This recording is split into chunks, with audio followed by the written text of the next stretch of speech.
Assalamualaikum warahmatullahi wabarakatuh. Selamat datang kembali teman-teman di channel Selepas Sore Podcast bersama saya Prano Ibnu di sini tentunya. Bagi teman-teman yang pertama kali mampir di channel ini tuh bakal membahas mengenai produktivitas, bagaimana kita growing secara personal gitu ya, terutama untuk anak-anak muda, bapak-bapak muda juga ya, kita bakal bahas di episode kali ini.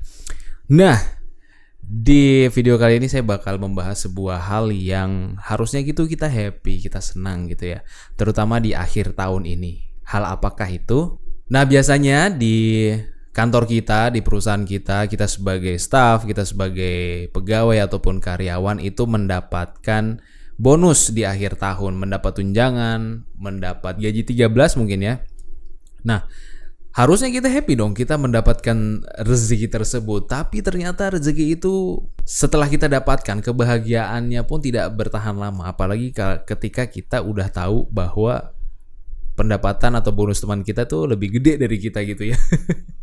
Itu kan rasanya kita satu divisi, kita satu job, kita satu jabatan. Kenapa dia lebih besar? Kenapa saya tidak gitu ya? Sakit. Sulit rasanya nerima kenyataan gitu ya. Dan kita tuh bertanya-tanya, kenapa kok bisa gitu ya? Apalagi kalau teman kita itu kerjanya lebih santai dari kita gitu ya. Kita udah berjibaku, kita udah kesana kemari, tapi kok bonusnya itu sama gitu loh bro. Nah, dalam kondisi ini tentunya bakal toksik banget ya. Dan saya pun juga merasakan hal yang sama gitu. Tapi saya mendapatkan sebuah nasihat dari mertua saya. Jadi mertua saya di suatu titik gitu ketika kita ngobrolin soal gaji di awal-awal kami pernikahan, beliau tuh berpesan kepada saya, rezeki yang sudah sampai di tangan kita itulah rezeki kita, itulah rezeki yang Allah sudah catat di Laul Mahfuz gitu ya. Jadi ketika temanmu mungkin dapat uangnya lebih, ketika temanmu tidak sesuai dengan apa yang kita dapat, udah terima aja, karena apa yang udah kamu pegang itulah rezeki yang insya Allah Allah cukupkan gitu ya. Nah, dengar beliau ngomong gitu tuh kayak adem banget gitu ya, nyes gitu, enak gitu, menenangkan gitu ya. Dan setelah mendapatkan kalimat tersebut, tentunya hari-hari saya tentu menjadi lebih ringan, lebih tenang gitu ya. Ketika mendapatkan hal-hal seperti itu udah nggak goyang lagi gitu ya. Tapi sabar teman-teman, namanya kehidupan ini penuh dengan ujian. Itu tadi ujian pertama. Jangan dengan quote mertua saya hidupnya langsung tenang, tidak. Nah, masuk ke settingan kedua nih, ujian kedua. Nah, ketika kita sebagai staff gitu ya, udah bekerja nih, mungkin gak 8 jam lagi, bahkan sampai 12 jam, bahkan sampai merencanakan, mengeksekusi, berkoordinasi, sampai menyusun laporan, itu kita sendiri. Dan ketika di ujung tahun seperti ini, hasil kerja kita diminta oleh bos kita tentunya ya. Dia bilang, ya coba kirimkan soft file ke saya gitu. Sabar dulu dong. Kok tiba-tiba minta soft file gitu? Kenapa tidak nanya gimana kemarin, kendala apa nih, kendala teknis apa nih, apa yang bisa kita pecahkan ya kalau ketemu masalah seperti itu nggak ada, misalnya nggak ada basa-basi seperti itu gitu. Kita sebagai staff, kita sebagai anak buah ya tentunya nggak berharap harus dikasih uang lah, kadang kita cuma butuh diapresiasi gitu ya. Dan parahnya lagi nih teman-teman, kita udah seperti itu tuh, wah kita udah berdarah-darah intinya. Kemudian saat pembagian proyek, ternyata hasilnya itu seperti langit dan bumi Pak. Itu ujian kedua. Jadi ibaratnya kita yang koki nih, wah kita masak, kita kasih nasi, kita kasih telur, kita kasih kecap, kita kasih tole-tole, kita kasih macam-macam sampai masakan itu enak, langsung dibawa dimakan sendiri. Tanpa dibilang terima kasih, tanpa dibilang wah kerja kamu hebat. Ternyata ya begitulah ya, namanya kita juga staff gitu. Dan ketika di posisi itu juga kita akan menjadi toksik banget. Kita bakal makan hati, kita bakal curiga banget sama atasan kita. Tapi lagi-lagi teman-teman, memang agama itu penting. Kenapa? Kalau kita nggak pakai agama mungkin kita bakal stres ya. Kita mungkin kayak wah udah nggak bener ini ya.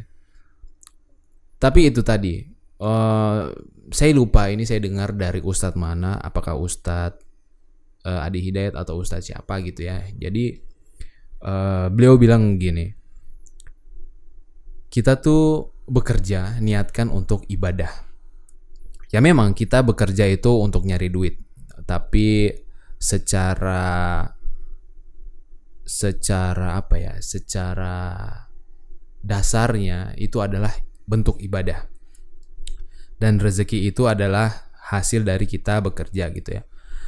Dan ketika kita merasa kita bekerja itu 12 jam tapi dibayarnya hanya 8 jam, Allah itu kan Maha adil ya. Allah itu maha adil. Allah itu kekal. Allah itu tidak tidur. Allah itu tidak akan menelantarkan hambanya gitu ya.